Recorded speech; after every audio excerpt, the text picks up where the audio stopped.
ng ating kapulisan, okay? They are armed elements ng ating government na ang trabaho is protektahan tayo at pagsilbihan tayo. Okay, so that's number 55, okay?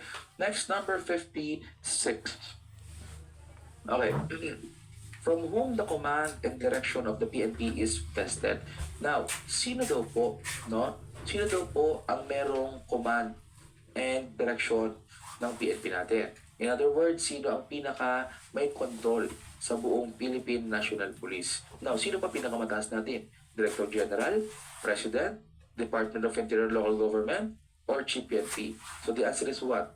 The answer is letter D, Chief PNP. Sa buong PNP, ang pinakamataas natin is the Chief na meranggong Police General na, di ba? So the answer is Delta, okay? Next, number 57. IAS. Anong IAS? You mean Internal Affairs Service? Ang IAS po, kapatid, no?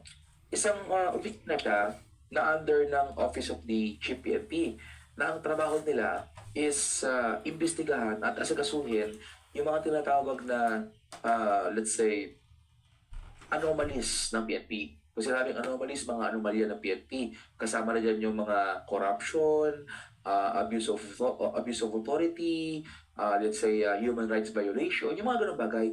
No? So sila po ang nag-iimbestiga, sila po ang nag-aasikaso ng mga kaso ng PNP officers natin. That's our Internal Affairs Service, isang opisina under ng Chief PNP natin. Okay, so yung po ang IAS. Okay, okay tayo.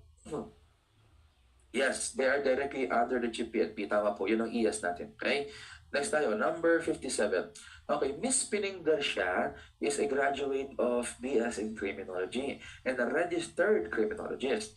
Is RA 1080 the appropriate eligibility that she can use for appointment as patrolman or patrol woman? Is it yes, no, maybe, or sometimes? Now, sabi ko po sa inyo, wag na wag pipiliin ang maybe, sometimes, it depends partially ha.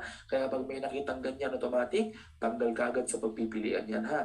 Alisin kagad yan, eliminate kagad. So it's between yes or no lamang tayo. So, tama daw ba na RA 1080 ang gamitin ni Miss Pining Garcia sa pagpasok sa PNP? R-Crim siya, BS Criminology siya. Tama ba o mali? Yes or no? Now, remember kanina, ang RA 1080, ito po yung bar and board exam passers, no?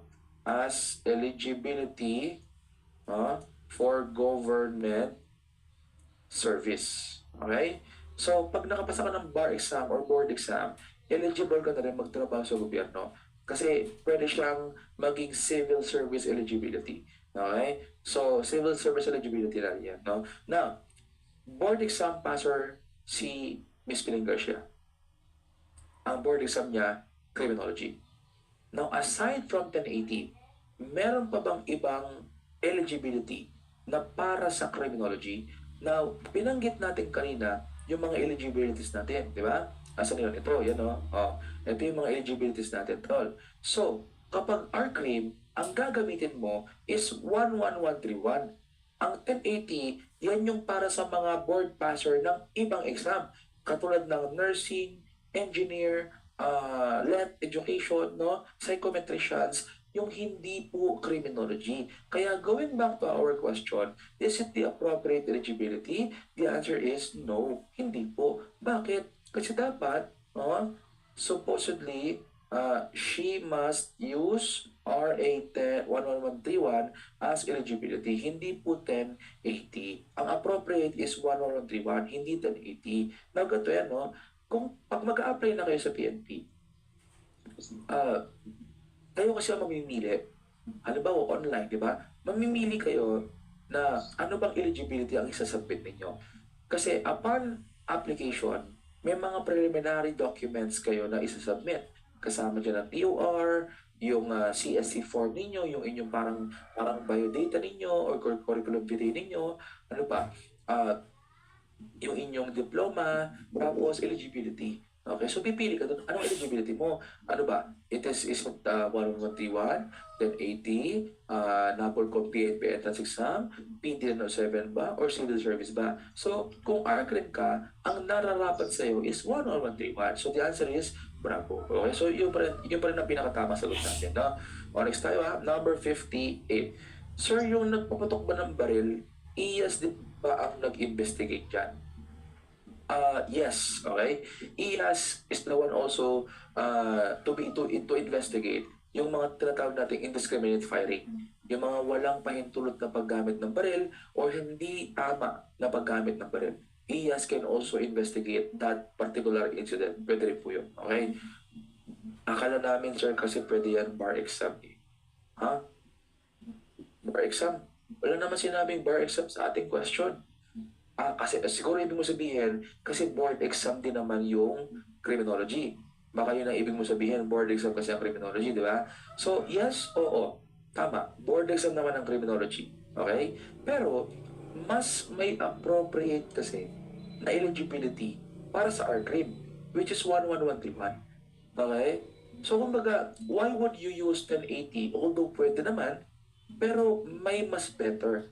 That is 11131. Kaya between this, ang pipiliin natin is 11131 dapat, hindi 1080. Okay, so yun po ang appropriate eligibility. The answer is bravo. Okay? Next tayo. Number 58. Okay. Anong examination daw po ang itatake ng mga tinatawag nating in-service police officers? Pag sinabing in-service, police na sila. Nasa servisyo na. Na requirement daw for upgrading of ranks. And now, binanggit ko na po kanina, when we say upgrading of ranks, okay? No?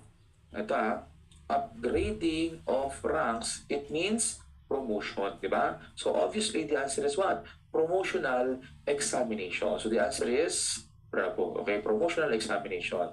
Tricky question na naman, boss. Yes, oo. Maraming tricky questions sa board exam. Kaya mahalagang intindihin, basahin, at carefully select your answer. Kasi you only have one chance to select that.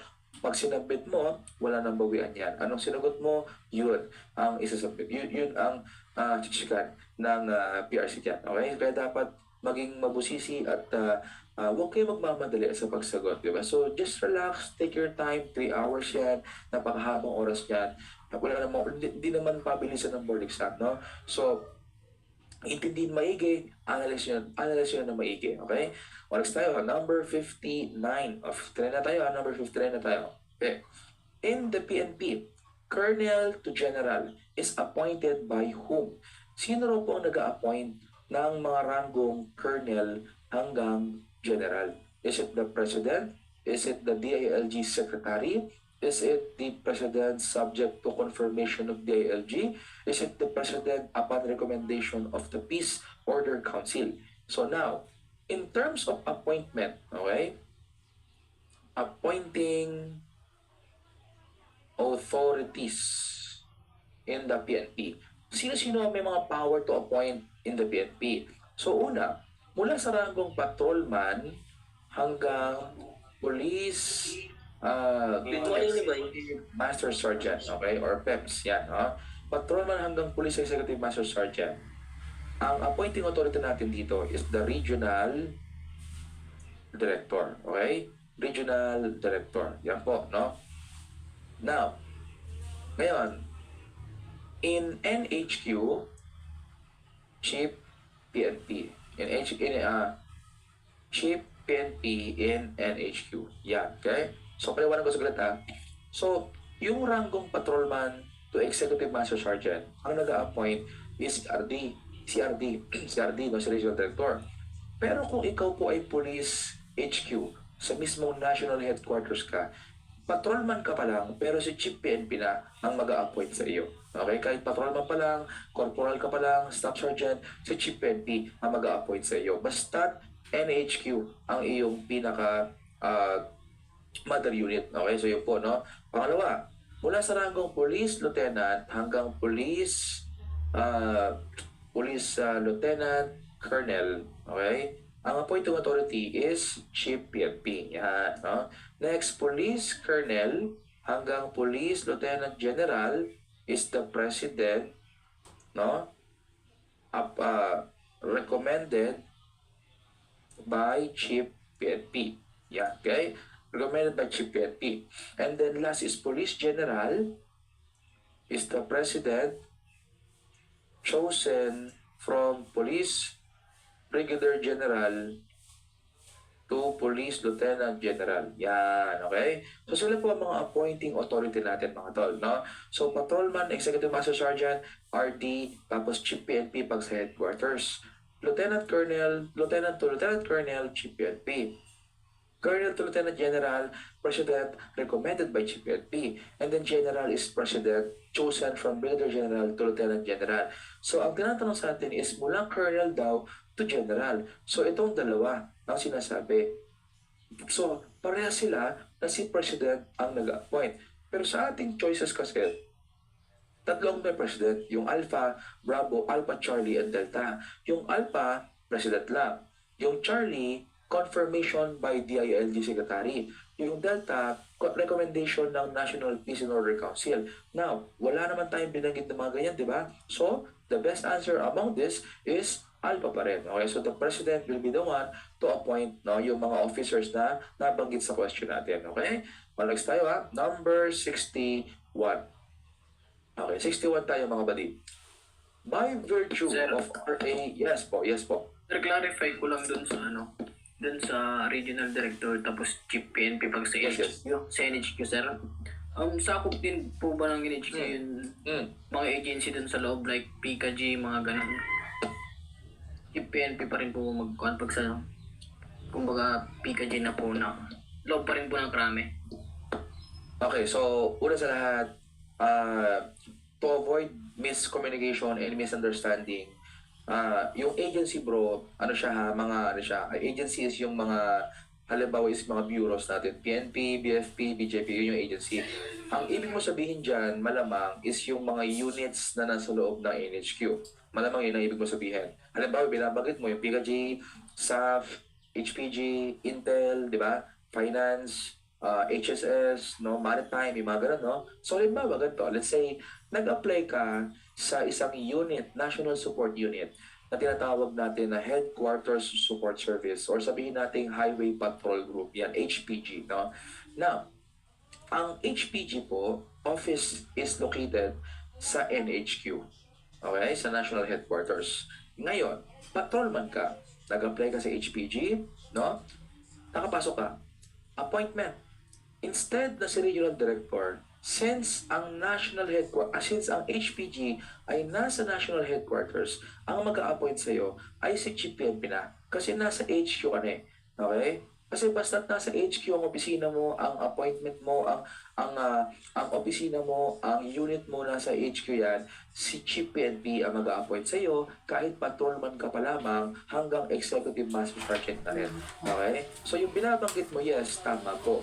Basta't yung mga unit na nasa loob ng headquarters, no, si Chief PNP ang mag-a-appoint sa kanila regardless of the rank, mula sa patrolman hanggang Executive Master Sergeant. So, tama yung binanggit mo, bro. Okay, so tama po yun. So, tama yung idea niya. Okay, so let's continue our question and answer. So, number 60 na tayo mga bali. Number 60. Okay. By virtue of 8551, the DILG was relieved of the primary responsibility on matters involving suppression of insurgency and other serious threats to national security. In what instance, no, the PNP personnel may engage in combat operation against insurgents? Okay? Ang tinatanong po, anong pagkakataon daw na ang PNP natin ay pwedeng pwedeng ma-engage or pwedeng makipaglaban sa mga rebelde insurgents? Na sinasabi ng ating question na by virtue of 8551, inalis na nga sa DILG yung responsibility of suppression, di ba? Pero, ang tinatanong, kailan pwedeng makipaglaban si PNP laban sa mga rebelde? So actually, binanggit na natin kanina to. Okay? Binanggit natin kanina. Ang unang makikipaglaban sa mga rebelde at terorista ay militar or AFP. So, kailan po papasok si PNP? So, in-example ko sa inyo kanina, Marawi. Di ba? So, kailan? Kasi inutos ng presidente. So, the answer is, bravo. The PNP, the president will call on the PNP to support the AFP. So, very good. Okay? So, ang tamang sagot po is bravo.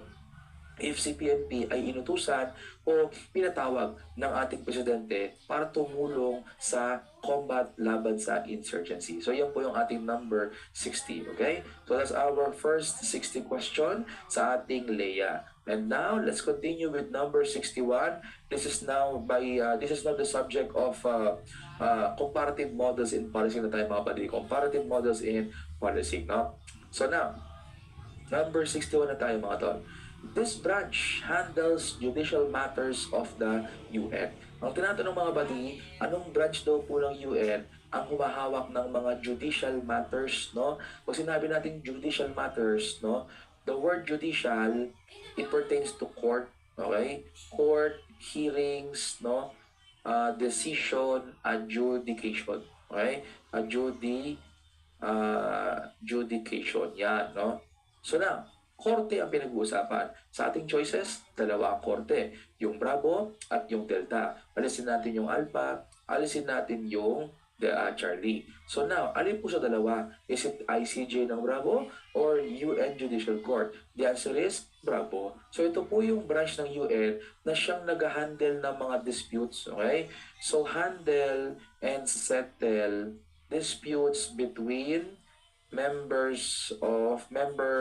countries of United Nations. Yan, okay? So si UN International Court of Justice po ang nag-aasikaso ng mga hindi pagkakaunawaan, away, or let's say sigalot, conflict ng mga bansa, lalo kapag members na bansa sa UN. Halimbawa, yung awayan at agawan ng Pilipinas at China sa West Philippine Sea, iyan po ay dinala natin sa UN.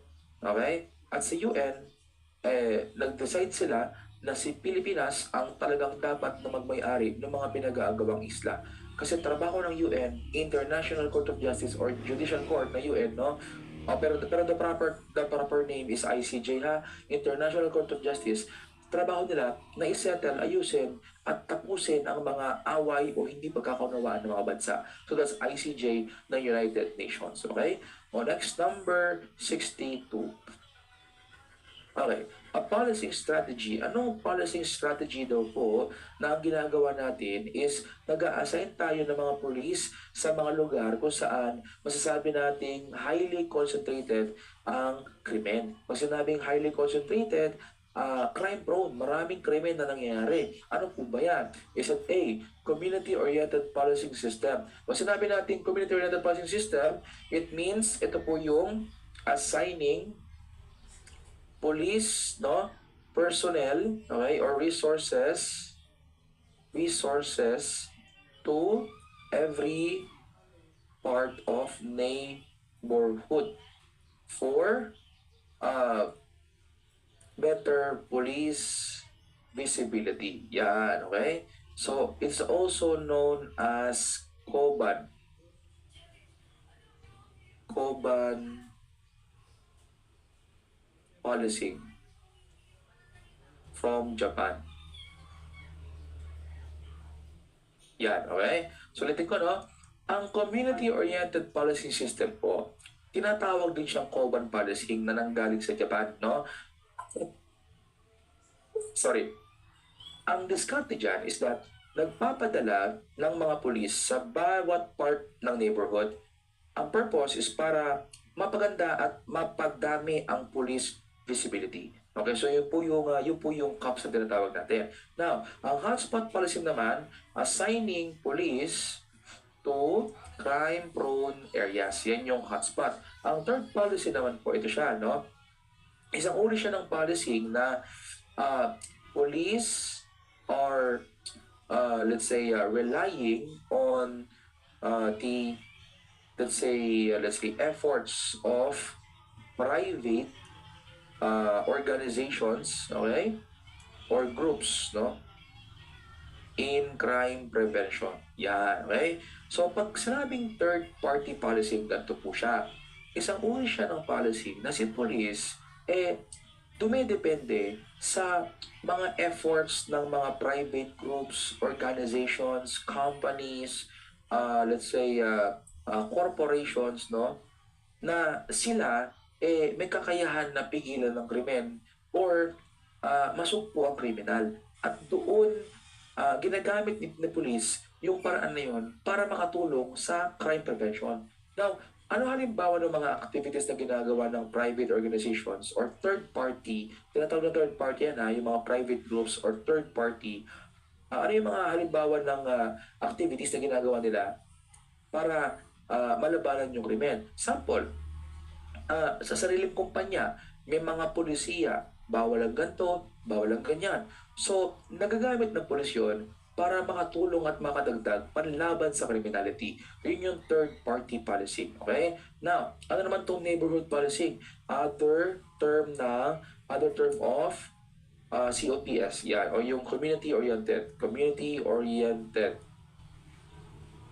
policy. Okay? Yan po yung neighborhood. And now, since binanggit sa question natin na nagpapadala ng police sa mga crime-prone areas or highly concentrated areas, we call it hotspot policing. Okay? Hotspot policing ang tawag natin dyan mga kapatid. No?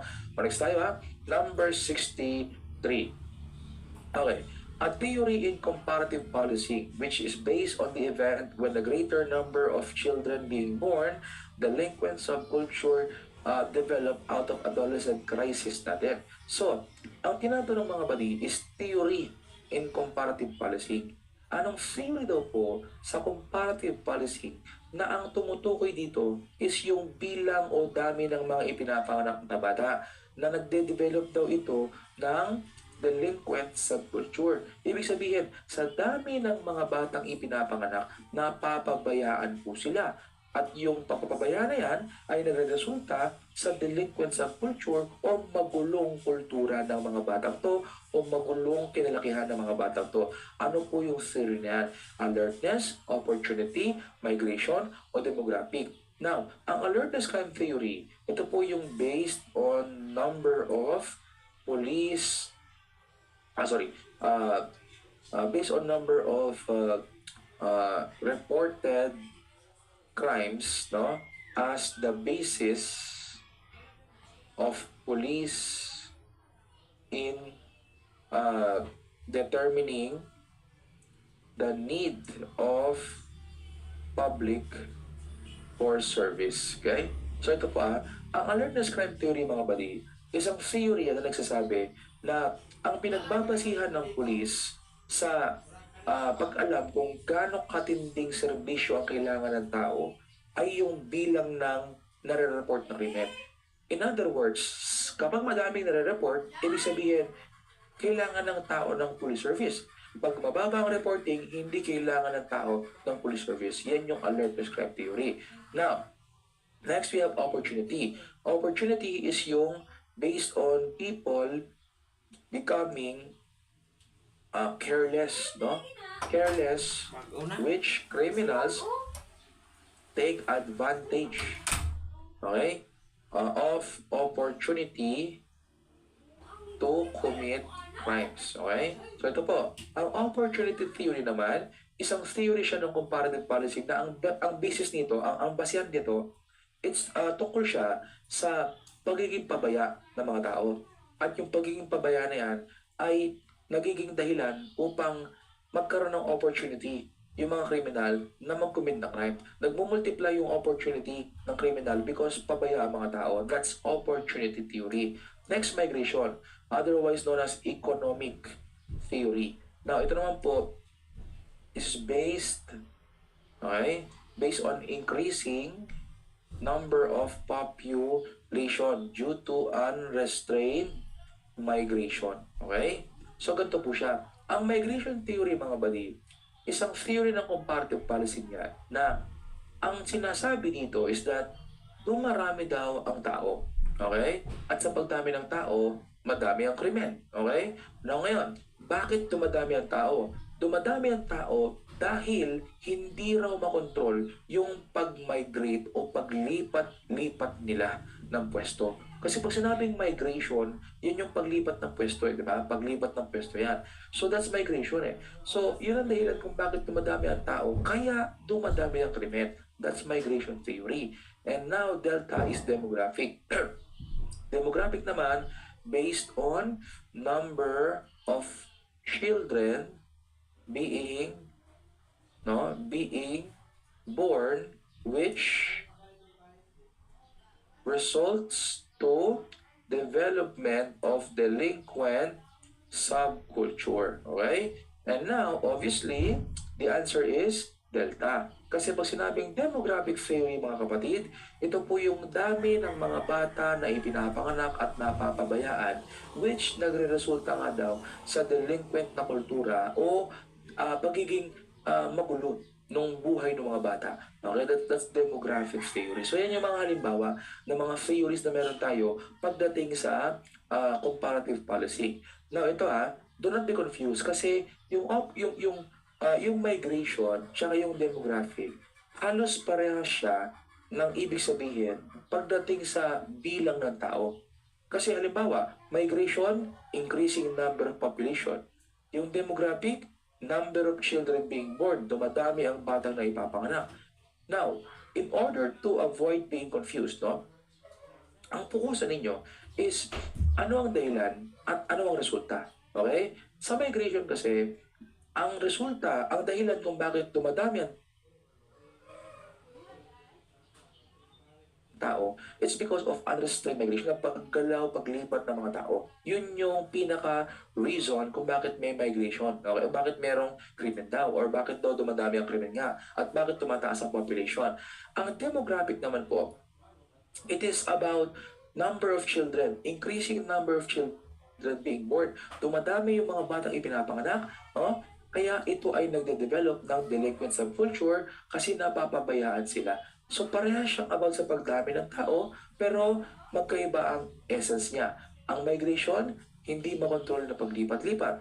Ang demographic, yung mga bata napapabayaan, kaya development ng delinquent subculture. Yan po yung pinagkaiba ng migration sa demographic. Okay? So yan yung mga halimbawa ng ating pong theories in comparative policy. Okay?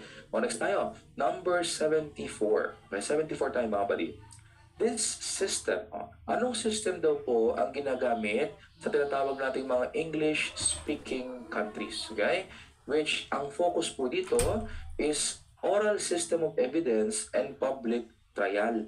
And now, another idea is that dito daw po nasusunod yung adversarial system. So ano po ba yan? Common law, civil law, socialist law, or Islamic law system? So ano po ang tamang sagot? Common law, civil law, socialist, Islamic. Now obviously, pag sinabing Islamic, ito po yung based on natural law or yung tinatawag na Quran. Okay? So, pag sinabing Islamic law, ito yung ginagamit na system, justice system sa mga Islamic countries na ang pinagbabasihan nila sa kanilang batas is yung natural law nila o yung Quran nila, yung holy text nila. Okay? Yun po yung Islamic law, Islamic system. Ang socialist naman po, ito naman po is, ito yung, ano ba to? Okay, so, it states that the people, okay, has the power to make decision, no? And focusing on rehabilitation. Yan, okay? So, sa socialist system, ang tao ang may kapangyarihan gumawa ng mga desisyon instead na yung mga nasa gobyerno. Kaya nga tinawag na socialist kasi ang social o yung tao ang may kapangyarihan. At ang focus dito is rehabilitation, okay? Now, next, civil law. Ang civil law naman po, ito po yung system na kung saan less right are given to accused, no? Tapos, ang nasusunod dito is tinatawag na inquisitorial justice, okay? Yan po yung civil law. Inquisitorial, less right are given to accused. Ibig sabihin, yung akusado, siya po ay guilty until proven innocent. Konting karapatan lang ang ibinibigay sa kanila. Okay? Kasi nga, ang concept of liability dito is you're guilty until proven innocent ka. Yun po yun. Ang common law naman, ito po yung more rights are given to accused. No? So ito, dito gumagamit ng adversarial justice. Okay? Maraming karapatan ang ipinapatupad or ibinibigay sa isang akusado. And since pinagkita sa ating question yung adversarial, the answer is ALPA. It's common law system. Okay? In the Philippines, no, dominant sa atin ang common law, ang adversarial. Kasi nga sa Pilipinas, mas marami ang karapatan ng suspect o akusado kaysa sa biktima, no? Kasi halimbawa, kung uh, ang daming sumuko, sir, 108 member na 108 members na lang, no? Kasi kayo parang ano kayo, 150 plus kayo. Oo, tama, tama. Siguro kasi di pa sila makapag-adjust, no? So, kaya nga medyo binabagalan ko ng konti. Kasi at this part of review, sisimula talagang medyo hirap pa mag-adjust yung iba. Pero dapat po nating ipaalaala sa kanila na habang tumatagal ang review at lalo't papalapit ang exam, hindi na po natin titignan ang oras. Actually, pagdating ng mga final coaching, oo, tama, mas grabe sa final coaching. Totoo po yun, no? Kasi sa final coaching, hindi na po tumitingin ng lecturer sa oras. No? Let me give you an example, no? Meron ako naging final coaching schedule in Visayas, no? Na nagsimula kami ng 8 a.m. tapos we ended 2 in the morning. 2 a.m. kami natapos. Yes, madaling araw. Kasi ang tinapos ko doon, 400 questions. Isang araw. So, tinapos ko lahat siya 2 a.m. So, yes, matibay. Pero yung kasi final coaching na. Kaya at that time, talagang yung mga bata, hindi umuwi, which nakakatuwa naman talaga. Kaya kahit ako, pagod na, ganado pa din magtulog. Diba? So, ngayon siguro understandably na hindi po nakakatagal yung iba gawa ng simula pa lang naman. Naubusan ng data, masakit sa utak. As long as na-absorb naman natin, 'di ba? As long as na-absorb, as long as naiintindihan natin, okay na okay po 'yun sa atin, okay? So siguro ganito, okay? Kasi since mag-aalas 6 na rin naman, siguro isarado natin ang maybe number 70. O, 70 na lang, sir. 70. Sayang pa kami, nag-boarding house kasi kami. Ganun pa? Bili pa kami ng ulam sa labas. Bili pa ng ulam. Sige. Isarado natin ang 65. Okay? 65 tayo. Kasi itong number 67, mahaba-habang usapan kasi to. Matagal to eh. Kasi importanteng topic yan. So siguro isarado natin 65 para hindi masyadong humaba. Talagang na. Okay, sige. So, sige. Let's continue para at least makatapos na tayo. As I was saying, no, ang common law sa Pilipinas, yan ang sinusunod sa atin. Yan ang dominant sa atin. Kasi sa atin po, di ba, mas maraming karapatan ng suspect tsaka akusado compared sa mga biktima. Okay, so yun po yun. So next tayo on number 65, just number, bago tayo mag-end ng ating session. The Interpol headquarters is initially located where? Saan daw po makikita at matatagpuan ang headquarters ng Interpol natin? Ano po ba ang Interpol? Interpol is International Criminal Police Organization. Now, Vienna, Austria, ito po ang ating first location where Interpol was established. Yan, okay? New York City, USA, ito naman po, ito ang HQ of United Nations. Ang London, England, birthplace of modern policing. Okay? Ang Lion France, okay? Ang Lion France naman po, ito naman po ang ating current HQ of Interpol. Okay? Yan po, no? So now, obviously, hindi naman po London, England, at hindi naman po New York, USA ang tamang sagot. It's between Alpha and Delta kasi yan po ang tumutukoy sa Interpol natin, no? So, alin dyan? Is it Vienna, Austria or Lyon, France? Now, sinabi ng question, initially, pag sinabi natin initially, it means at first, okay? Initially, it means at first, no? Noong una, or let's say before. So, noong una, saan daw matatagpuan? It is actually in Vienna, Austria. Kasi yung Lyon, France, yan po yung ngayon. Yan yung kasalukuyang HQ ng Interpol natin. So, noong una, it is located in Vienna, Austria po. Okay? So, bukas, mas marami tayong mapag-uusapan when it comes to Interpol, UN, at sa mga topic ng ating comparative policing. Okay? Anong oras bukas, sir? Okay, so sige, to give you time para makapag-rest naman kahit pa paano. Kahit mga 9 a.m. pa rin tayo. Siguro i-maintain natin hanggang sa Wednesday, hanggang Thursday. 9 a.m. tayo Sir. magsimula. Oo, 9 tayo May himay talaga, Right? sir. Oh, hindi Salamat nga. po, sir. Kasi nga bro, ang gusto ko talagang mangyari, diba? Ang aim ko talaga is maipakita sa inyo ano ba yung proper way of analyzing, answering the question. Yun talaga. Kaya relax ako sa oras, mabagal yung paliwanag ko. Pero bukas, para hindi tayo maubusan ng oras sa Thursday, medyo papaspasan natin ng konti. Pero ulitin ko, hindi ko naman hahayaan na mapabayaan yung discussion natin, syempre. Diba? Kahit abutin ng Friday, hindi pwedeng abutin ng Friday kasi meron na akong other commitments doon. Okay, so yun, sige, as promised, hanggang 65 muna tayo ngayon. Tapos para makapagpahinga para makapagpahinga pa kayo kasi baka mambal, baka nabigla itong mga bata kasi parang dating is final coaching na ata sa kanila to. Kaya nga, parang na ho. Oo, pero yung mga materials na ginagamit natin dito, ano pa lang to ha, it's just for refreshing, tsaka maalala niyo yung mga basic topics. Iba pa kasi yung pang final coaching talaga. Yung pang final coaching, mas matindi yun, mas gagimbal-gimbal ang mga pag-uusapan ko. No? So, sige, hindi ko na papahabain pa. Maraming salamat sa pag-attend. See you tomorrow again ha. 9 a.m. tayo para at least hindi tayo masyadong maubusan ng oras bukas. Thank you, sir. Thank you, sir. So, take your rest and see you tomorrow, my students. Thank you, sir. Thank you po. Thank you, sir. Sir. Thank you. Thank you, Yes, sir. sir. Goodbye.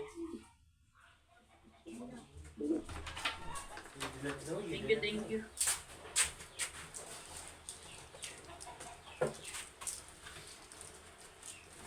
From the bottom to the top. Mama, she can, mama, she can.